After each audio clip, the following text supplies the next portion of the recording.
যাচ্ছিলাম বাংলা দোকানে, দেখলাম একটা লং ভিডিও আপনাদের মাঝে শেয়ার করি। ভিডিওটা সম্পূর্ণ দেখবেন, মালয়েশিয়ার কিছু দৃশ্য দেখতে পারবেন। আর সাবস্ক্রাইব করে পাশে থাকবেন, মালয়েশিয়ার নিত্য নতুন ভিডিওগুলি দেখতে পারবেন ইনশাল্লাহ। দেখেন সামনে এটা কিন্তু বড় একটা মার্কেট, পাশে কিন্তু একটা বড় পাহাড় আছে। পাহাড়টার উচ্চতা কিন্তু 2400 মিটার উচ্চ।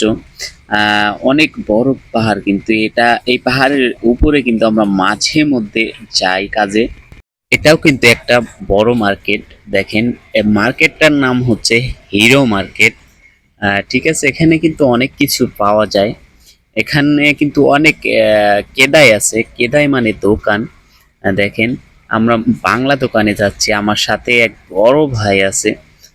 সামনে সামনে যে মার্কেটটা দেখছেন, এই মার্কেটে উপরে যে এইগুলো দেখছেন, এগুলো কিন্তু রুম। আর এই রুমে যারা থাকে তাদের জন্য কিন্তু এই ওভারব্রিজটা করা হয়েছে। এই গাড়ি নিয়ে কিন্তু তারা উপরে পার্কিং করে রাখে।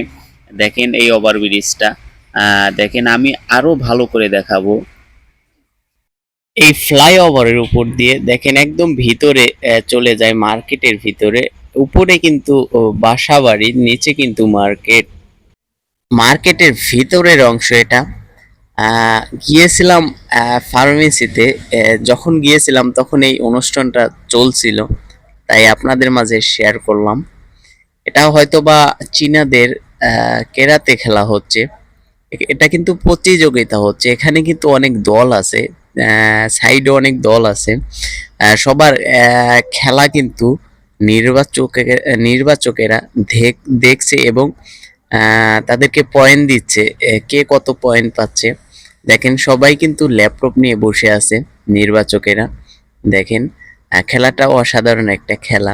আমি এর আগে কখনো দেখিনি, আজকে এই প্রথম দেখলাম এই মার্কেটে এসে। এর এই মার্কেটে এর আগে আরো অনেকবার এসেছিলাম, তখন এরকম খেলা দেখিনি। আজকে এসে এই খেলাটা দেখলাম, ভালো লাগলো। অনেক দর্শক হয়েছে দেখেন, সবই কিন্তু চীনা, সব চীনা। দেখেন এখানে বাঙালি খুব কম, মালাইও কিন্তু খুব কম। বেশিরভাগ লোকই দর্শকই কিন্তু চীনারা, কারণ চীনাদের খেলা।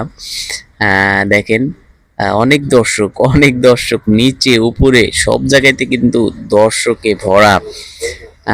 ভিডিওটা কেমন লাগলো অবশ্যই কমেন্টের মাধ্যমে জানিয়ে দিবেন। ভালো লাগলে অবশ্যই একটা লাইক, সাবস্ক্রাইব করে পাশে থাকবেন।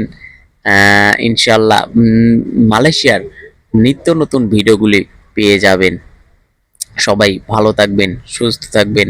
মন থেকে দোয়া ও ভালোবাসা থাকবে সব সময় সবার জন্য ইনশাআল্লাহ।